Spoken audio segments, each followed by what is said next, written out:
Greetings, history buffs, and welcome to episode 6 of History Lessons with a History Maker. I'm your host, the real wrestler, Gavin McGavin, and today we look at the first ever Intergender Coastal Championship match as Allyson Cruz takes on me at Evolution 2017.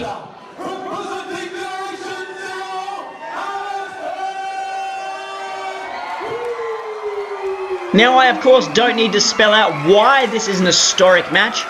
The first time that a female competitor had challenged for the EPW Coastal Championship.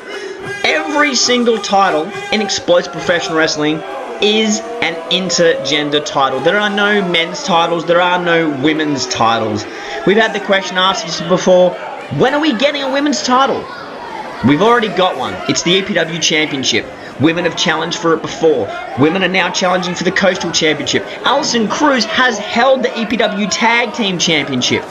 We don't believe in separating our wrestlers between male and female. If you decide to come down to the EPW School of Pro Wrestling and learn the art and step between those ropes, you are an equal in our eyes and you can challenge for any title you damn well please. Allyson Cruz was a very large part of the big wave of female talent we had come through, stemming from the idea in 2013 to run a female-only open day and a female-only night at the training school. The thought process being that we didn't have many female competitors. We had Michelle K. Hasluck, the First Lady of WA Wrestling, but apart from that we hadn't sustained a strong women's division in our long history. The idea was that if we made a night of training dedicated to that division, then we may see more numbers. And in fact, we ended up with 16 people in our opening group. Of course, as happening with any training group of wrestlers, those numbers started sort of whittled down as people realized it wasn't for them or they weren't quite cut out for it. But from that group, we ended up with quite a strong group of female wrestlers. Allyson Cruz, of course, Blair Brady, Amity Rowe, Amber of the Untouchables was also a part of that training group and was quite close to debuting until the pitter-patter of little feet put the brakes on those plans for just a little while. She now has 2 children, and whether or not she will return to the squared circle has been a question that many of us, both inside EPW and behind the guardrail, the fans have had to ask, and that's one that you'll have to ask her, but I for one hope that she does, because she did show quite a lot of physical skill and some promise.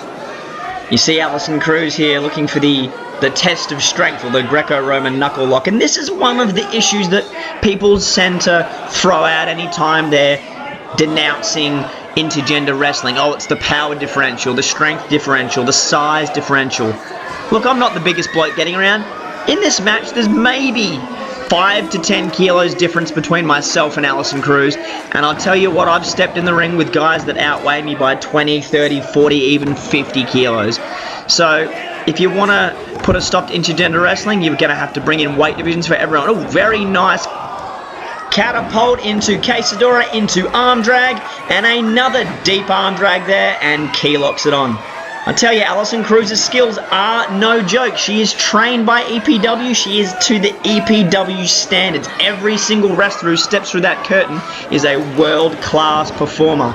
Shoots me in the corner there, managed to reverse, up and over, and whoop, there she's going for her choker, her sleeper, and I do not want any part of that, so I am getting straight to the ropes. As well as being trained by Explosive Professional Wrestling, Allyson Cruz actually spent 6 months from July 2016 to December 2016 in Japan training in the art of Bushido, which she explained to me is quite similar to MMA, striking, grappling, submission, but with a much bigger emphasis on respect. So I, of course, had to pay respect to the submission hold that she was attempting to apply on me, going for the ropes rather than trying to fight my way through it. Unfortunately, respect in wrestling is something that women struggle to come by sometimes, and unfortunately, you might not be able to hear it over my commentary, but the crowd on this night was no different as she executes a really good head scissors right there.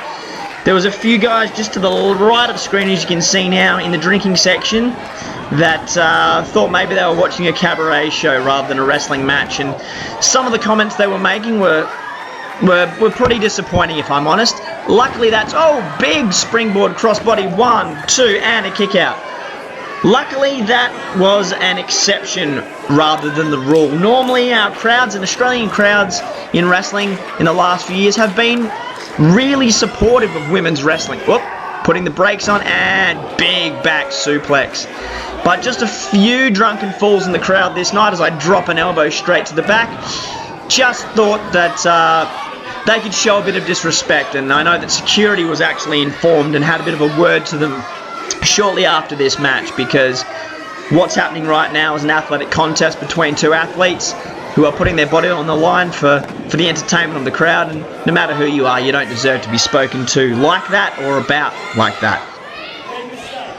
As I mentioned earlier, this wasn't the only championship opportunity that Allyson Cruz had during her time in EPW. She was in fact one half of the EPW Tag Team Champions with Hayden Zenith, then of Generation Zero. It was the two of them, the Don Michael Morleone, and of course my great rival Scotty Ryan, that formed Generation Zero, and they had quite a lot of success in terms, well, in all divisions really. The Don obviously has gone on to become multiple-time EPW champion.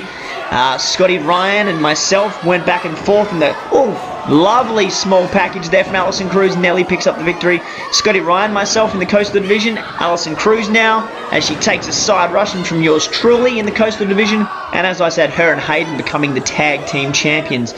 So Generation Zero was quite a successful little stable. One of many that EPW has had over the years. It'd be quite interesting to go back and have a look and figure out which one has been the most successful stable in EPW history. And, well, as the history maker, maybe it's my job to look into that in future episodes.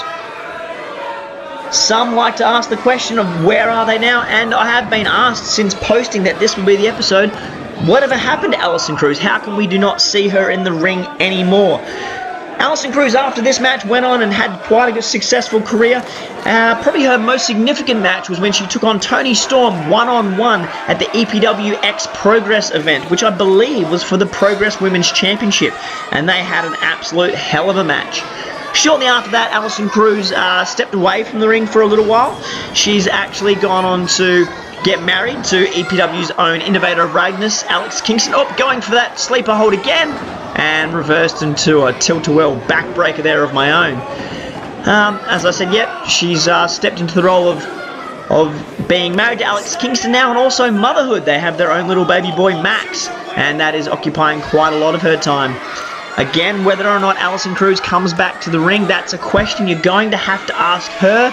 But again, I really, really hope so. She's an extremely talented wrestler. And with our division starting to grow with the likes of Casey Johns, Stella Nix, and Edith Knight, what better time to get back into the division that she really helped to lift up into the next level, along the likes of the traditional EPW female wrestlers like Michelle K. Hasler. As we can hear now, the crowd right behind Allyson Cruz. I think any jokes or lewd comments have taken a back seat to respect that she's earned from the crowd here with her determination and her toughness, as I've been putting quite a beating on her, but she's been coming back and she's not staying down. Allyson Cruz is a tough competitor, and by the end of this match, she certainly had the respect of all of those in attendance, as she really took me to my limits in what was a really enjoyable and fun match for me, actually. I really hold this highly in my Coastal title reign as one of my favourite matches. And there's some agility there. Head scissors out of the corner. Bang, Allyson Cruz back on top, and a stiff clothesline taking me down to the ground. Here we go. Here's that toughness I talk about. Turning me inside out, going for her patented Northern Light suplex. A little bit too clever there. Handful of tights. 1-2. No, not quite. She might have been scouting me. She might have been chatting to Scotty and learned a few of my tricks, perhaps.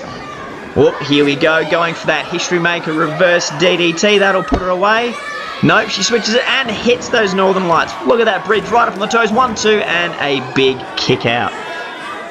As I said, she is stablemates. Well, she was stablemates with Scotty Ryan at this time. I had already wrestled him twice for the title, so I'm sure that he helped her in terms of coming up with a game plan as she lines me up for this sliding D clothesline. But I had her scouted as well, and here I come with the clothesline of my own. Ducks into the schoolboy, rolls me through to my feet, and bang, big stiff kick there. As I said earlier, she spent some time in Japan training on striking, BJJ, Muay Thai, all sorts of martial arts to make her a very well-rounded and very dangerous competitor. She had every chance of knocking an opponent out just as much as she did of tapping them out. In that way, Allyson Cruz is actually a wrestler after my own heart. I believe going into battle with more than one weapon. Some guys can only tap you out, some guys can only knock you out. The wrestler that can do both and even more is the one who's going to have a long and successful career, as she sends me to the outside there after I switch and try and German for myself. Boop. Rope to the midsection there, perfectly legal, and kip in German, bang, that'll do it. 1, 2, and oh, kicks out of the patented McGavin plex.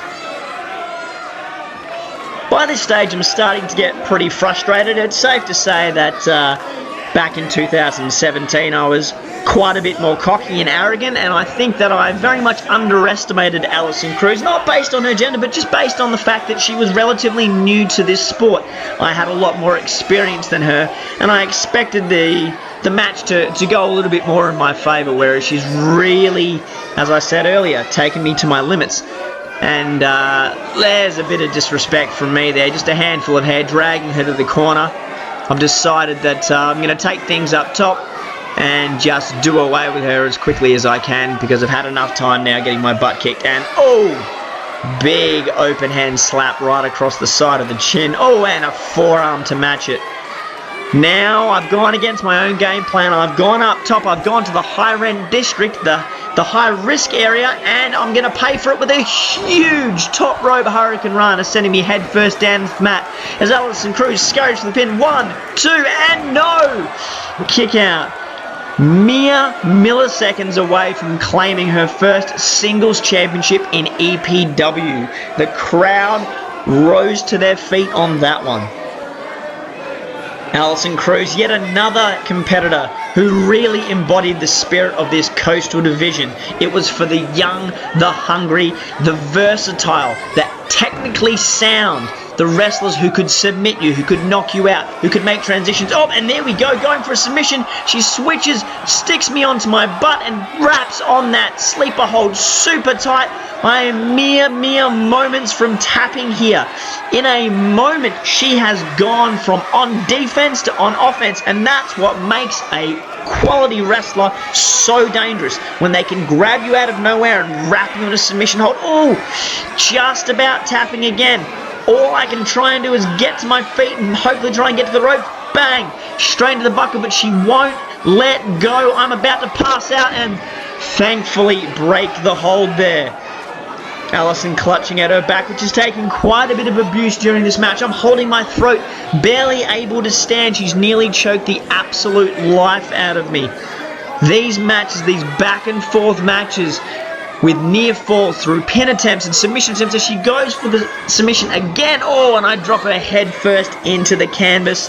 Another handful of hair, and here comes the history maker. And 1, 2, 3. There you have it, ladies and gentlemen. Another classic EPW Coastal Championship match. I've thoroughly enjoyed this flick through the history books. And it's a match I haven't watched in a couple of years, but it's one that I always remember quite fondly, and one that I think helped again to raise the profile of that title right there, and raise the profile of Allyson Cruz as well. Thank you very much for watching. Please like, share, subscribe, and leave a comment. We've got something special for you next week. I've been Gavin McGavin, and thus endeth the lesson.